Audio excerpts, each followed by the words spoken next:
It's an honor to have been invited by Nutshell, and I would like to thank Mr. Asfar for organizing such an enlightening event. It's a very pleasure to be here today to talk to a topic which is very close to my heart, that is food security in Pakistan and prepare for its disruption. At Unity Foods, our vision is to be a reliable and sustainable supplier to the nation's food security system by developing and implementing an efficient farm-to-fork supply chain across Pakistan. Our mission is to improve and enhance food security, and later I'll explain how at Unity we are trying to improve and assist farmers. As they say, give a man a fish and you feed him for a day. Teach a man to fish and you feed him for a lifetime. It can be applied to addressing food insecurity in Pakistan by leveraging digitalization to prepare for potential disruptions. Pakistan is the 5th most populous country in the world with a population of above 200 million. It is ranked 8th globally in terms of food insecurity, with approximately 40% of the population is food insecure. This means around 80 million people in Pakistan do not have access to food, and if they do, it's not adequate in quantity or quality. High inflation, rising unemployment, higher population growth rate, lower crop yields, and then the climate change disasters such as recent floods have further aggravated the situation and make Pakistan more food insecure. To ensure food security for its citizens, Pakistan must be prepared for any potential disruptions that may arise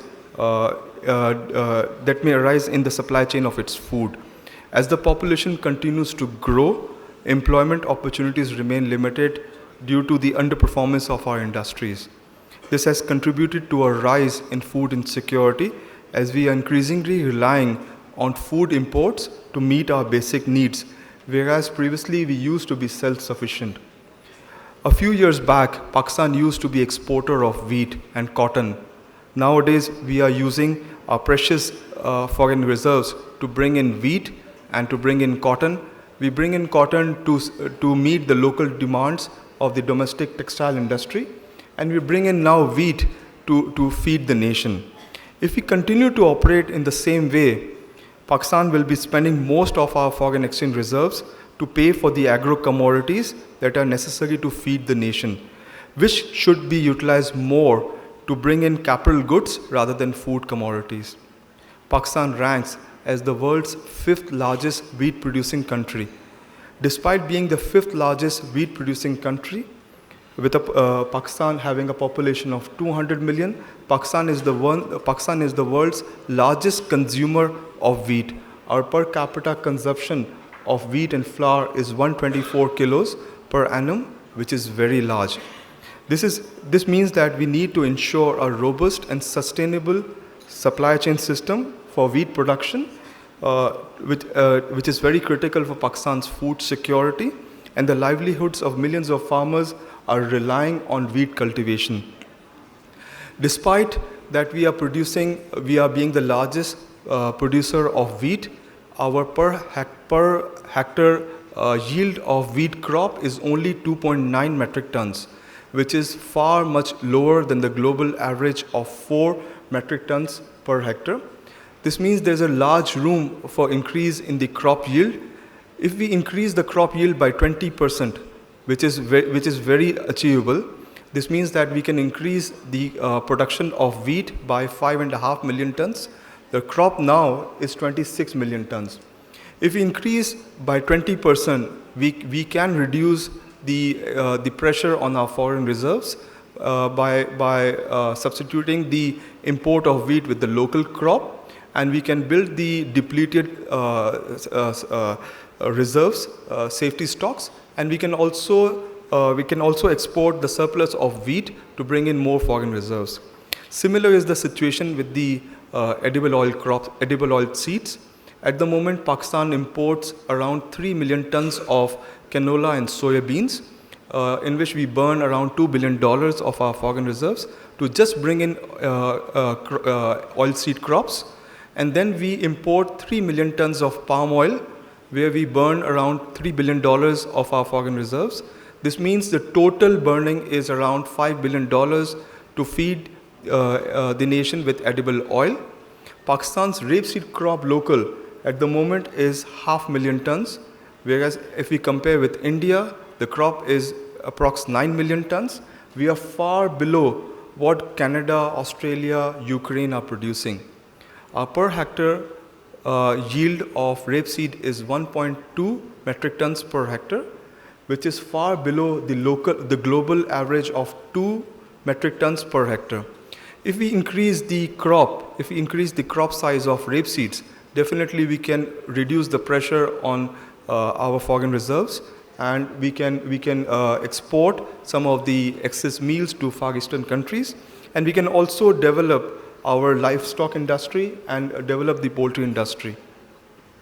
What needs to be done? Can only equipping the farmers alone will help? I strongly believe that the private sector should invest in digital transformation and give farmers and producers tools and motivation to grow. I believe to achieve food security and be a sustainable supplier to the nation's food security system, like what we are doing at Unity, we should be investing a lot in digitalizing the agricultural sector. We at Unity are the buyers and consumers of food raw materials such as wheat and rice for our flour and rice mills.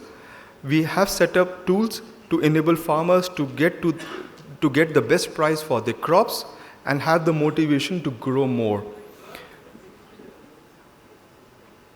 We at Unity Foods have invested substantially in digital transformation, and we are devising tools to connect farmers to our procurement centers by way of digital apps, where we shall be enabling farmers to sell their crops, rice and wheat, basis spot and future prices, and basis future and spot deliveries. We are also trying to reduce and eliminate the role of Aarti and middlemen by way of digital transformation. The farmers by way of phones will be updated on the current and actual market prices, and will have the tool to sell their product, crop, rice, wheat, and receive money by way of digital banking in their defined bank accounts. This can only be achieved by way of digital transformation. I believe that digital technology can optimize the key supply chain, increase yields and crop sizes, streamline business processes, promote traceability, and provide access to finance to farmers. In Pakistan, digital adoption in the agri-sector is very limited due to the infrastructure, knowledge, affordability, and limited access to smartphones. Enhancing access to digital technology for farmers can definitely revolutionize Pakistan's economy. I believe that digital tools can facilitate the distribution of information regarding modern agricultural practices, weather alerts, crop advisories, pest diagnosis, and market prices, enabling small-scale farmers to have access to online marketplaces like what we are developing at Unity to sell their crops and produce and get the right price, and connect them with the large-scale agricultural suppliers of fertilizers and seeds. In the end, I would say that we large corporations in the agricultural sector should feel responsible and invest in the digitalization and digital transformation of the agricultural sector. This is the way we can only enhance food security in Pakistan.